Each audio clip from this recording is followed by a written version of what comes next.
So this week you're not seeing my gorgeous face on your screen. I know, what a disappointment. But hey, at least I've got an awesome Thai movie recommendation for you. So my life is kind of a mess at the moment. I'm completely drowning under exams, and because I'm always tired and stressed out, I keep changing my video schedule and giving up half-written projects. So if you're seeing this exact video, I guess I did manage to do something good this week. You all most probably know by now, but I'm obsessed with Thailand. No, really? Don't be patronizing.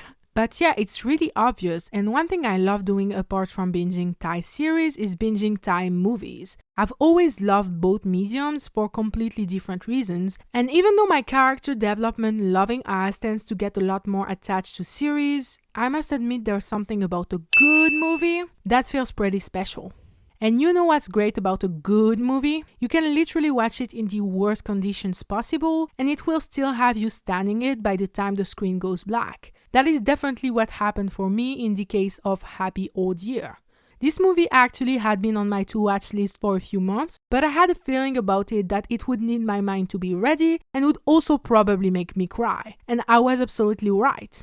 So it wasn't really my first choice to watch during my lunch break on a Monday noon where I was supposed to spend the whole day working on, you guessed it, an exam. But I did watch it, and instead I was left so shaken by this movie I contemplated decluttering my room for the rest of the afternoon.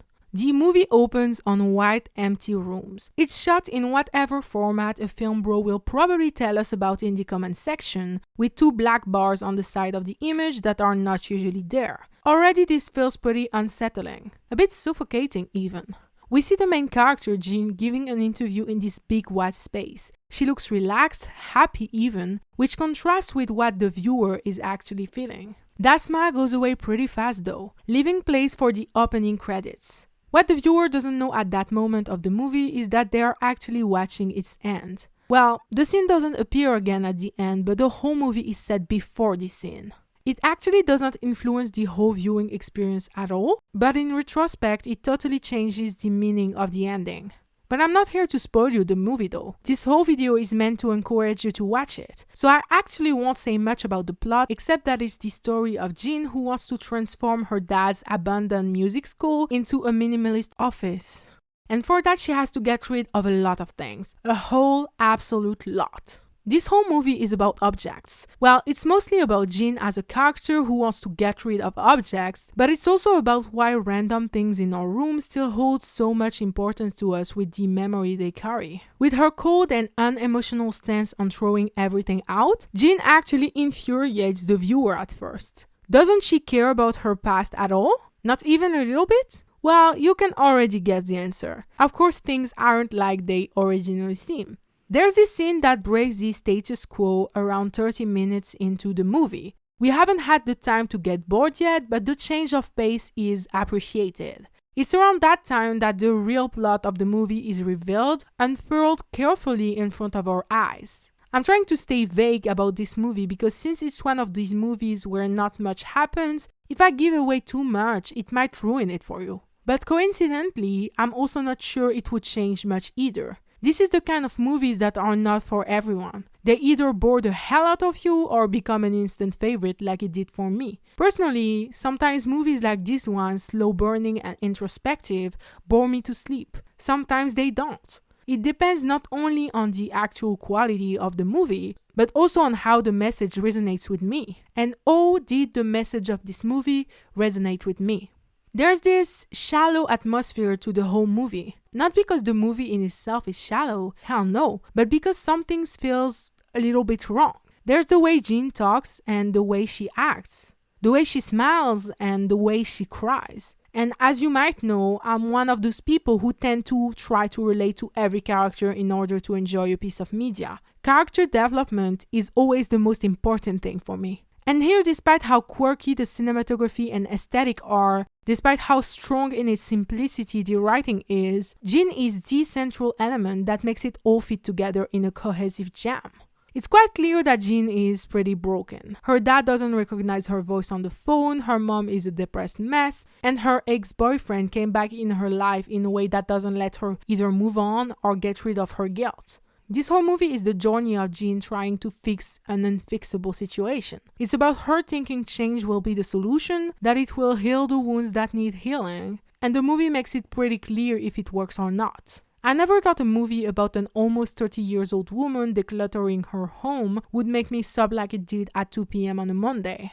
I never thought Jean's coldness and selfishness would resonate with me in the way they did. I never thought the way in which she attempts to control and reset her life, quite literally, would strike a chord with me. Because we've all been Jean at some point. We've all needed a fresh start, or several, to find our balance again. I can't believe I lasted this long without talking about the cinematography. But the images speak for themselves. With these 90s vibes, the show completely contrasts Jean's childhood home with the white, clinical, and unemotional stark minimalism she strives for.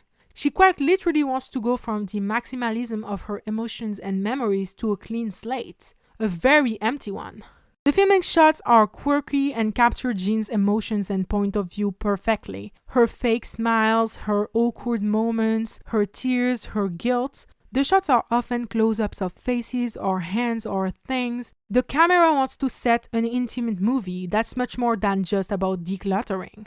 The step-by-step text about how to dump things is funny but also reflects the very logical and restrained way with which Jean thinks she can achieve her declutter. Again, in that one scene that shifts the whole movie, she literally doesn't follow the guide. She breaks the rules she set for herself. And that's also when the viewer finally starts to get her as a character. The walls and objects almost get as much love as the characters though. They're filmed as if they have a life of their own outside of the shots, in a way that truly captures the atmosphere of places and things that bring memory to us.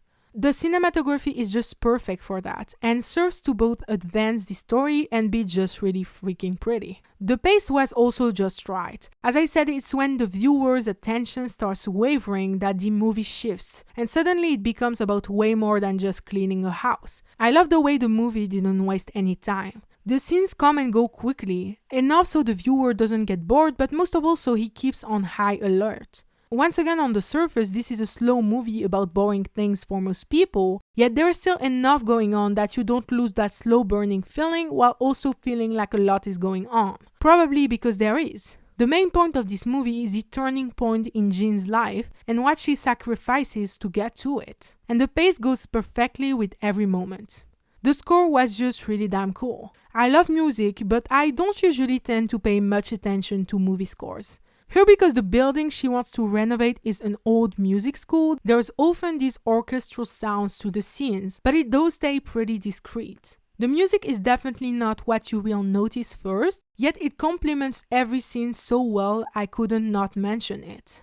And finally, the acting. I feel like I don't have to talk about the writing because, well, I've been talking about it since the very start. I'm really starting to fall in love with Ogbeb Shutimon. She was already in one of my favorite Thai series, Sleepless Society Insomnia, and also one of my favorite Thai movies, Bad Genius. But I think this is my favorite performance of hers. In those three roles, she always plays pretty unemotional characters that come to be more in touch with their emotions as the plots progress. And I get why, she portrays that shift very well, especially in this movie. The supporting cast was great, with especially P. Sunny, who already stunned me once in the movie Brother of the Year and is really great when he gets more subtle roles like these. And also shout out to my ultimate queen, the mother in all the Thai series, Apasiri. Honestly, I could do a whole video about this woman. I love her. It seems like she's in literally every Thai media I watch and she slays every goddamn time. Here, even though she got a very small role, she was great as usual.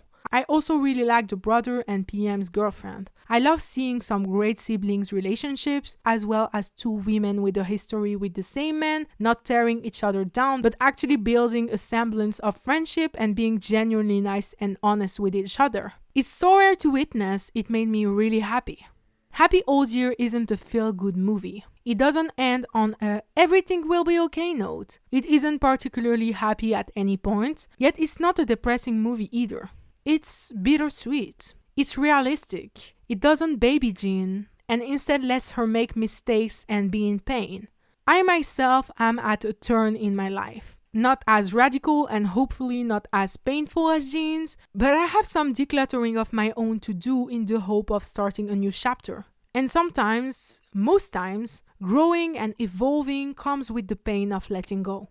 If you enjoy slow and introspective movies, you absolutely need to watch this one. I'm pretty sure it's become one of my favorite movies of all time now. Even though it's only been a couple of weeks, I honestly can't get it out of my head. And for info, I usually do prefer happy movies. Well, my time has run out. If you can handle a little pain, a little idleness, and empty, scary white places, I would really recommend this gem. And if you do watch this movie on my recommendation, please come back to leave a comment telling me everything that you thought of it. I'll see you next week, hopefully face to face, and have a good day.